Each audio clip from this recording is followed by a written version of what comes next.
Hello friends, welcome back to the one new video guys and my YouTube channel guys. Today friend we are going to upload guys Oppo phone guys display and brightness setting guys, and today video title is guys how can we disable guys this auto screen mode setting in our Oppo phone device.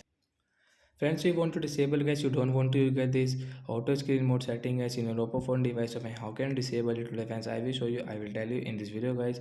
So before starting video, friends, first of all, go and subscribe the channel, guys. Click the bell icon, like the video, friends. Now let's see guys, how can we disable get this auto screen mode setting in our Oppo phone device. So friends, you will have to on guys your phone setting, guys.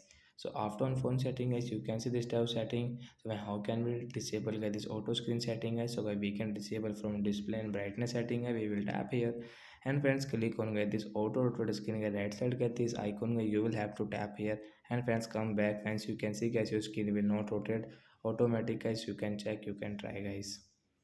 Friends, you can see screen will not rotate in our Oppo phone device. So that's it guys, thanks for watching the video guys. I hope friends you understood how to disable auto rotate mode. So bye guys.